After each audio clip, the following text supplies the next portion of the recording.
Hey, what's up guys, TechTine here, and this is my experience with the 2025 Moto G5G now that it's been out for 6 months. So obviously before I begin, I do want to thank you all so much for watching. If you do enjoy my videos, make sure you leave a thumbs up. Also, make sure you subscribe to the channel if you haven't already done so. A lot of great content is coming soon.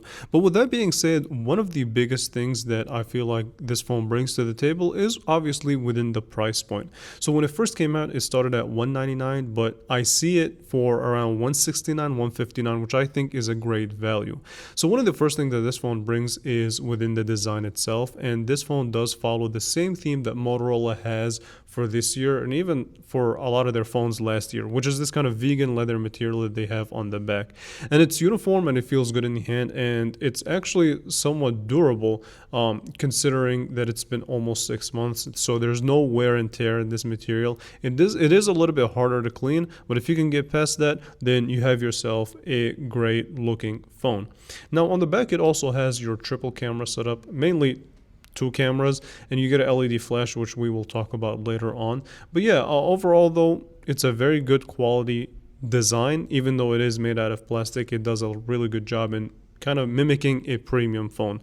And this is one of the phones that still gets you a headphone jack, a faster charging speed than normal considering the price, and you also get your bottom facing speaker. So if you use a headphone jack, this phone got your back. On the right hand side, you do get your power button that doubles as a fingerprint sensor, also your volume up and down. And like I said, the entirety of this phone is essentially made out of plastic, but that's not really the end of the world. It's not necessarily a bad thing considering that you can get this phone for around 159. So that's not a deal breaker, to be honest. One of the controversy behind this phone, and one of the things that I wish was better, is within the display itself.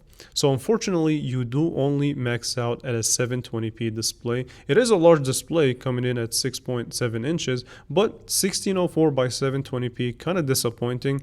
And it is IPS LCD panel, which I don't mind that at all. And it does also support 120 hertz of high refresh rate, which is nice and all, but to be honest with you, considering the display technology that we see in 2025, having a 720p display, even if it's at this price point, because I mean the Galaxy A16 is at a similar price point but still gives you a 1080p OLED display.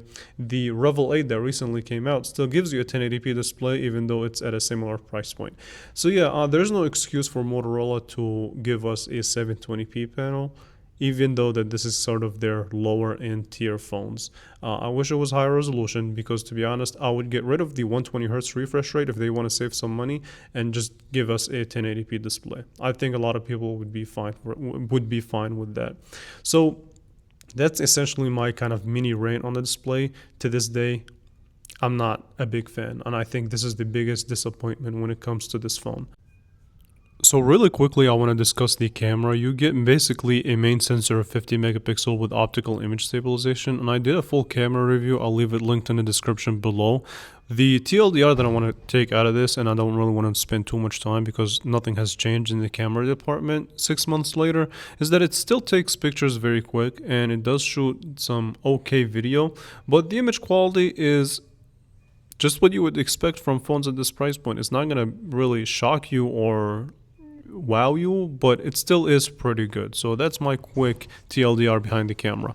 As far as the performance go, I do want to say that the battery life on this phone is excellent. So it's a 5000 milliamp hour battery, and the charging speed is 30 watts, which is higher than the average of these type of price points that you'll get in phones. So it does use the MediaTek Dimensity 6300 and only maxes out at 4 gigs of RAM. It does have RAM boost, but overall the performance is average for the price point, and it does what I wanted to do as far as my daily tasks. Does it crash from time to time? Yeah.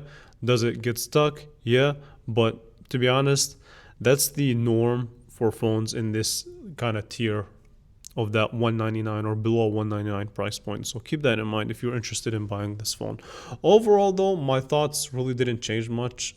Disappointing display, great battery life, great design, and you also do get sort of a better water repellent design. So if rainwater does come on it, you'll be fine. It's not IP68 or IP69 rated, so be careful with that. You can't take it with you on a swim. But yeah, essentially that's my 6 month later review of the Moto G.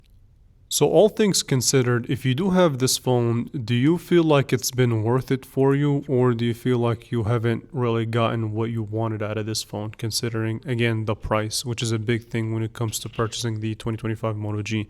Is is it something that you see yourself using for the next year, or would you be looking at a different device? So let me know in the comments below. We'll definitely have a conversation there. I want to thank you all so much for watching, and I will catch you guys in the next one. Thank you for watching.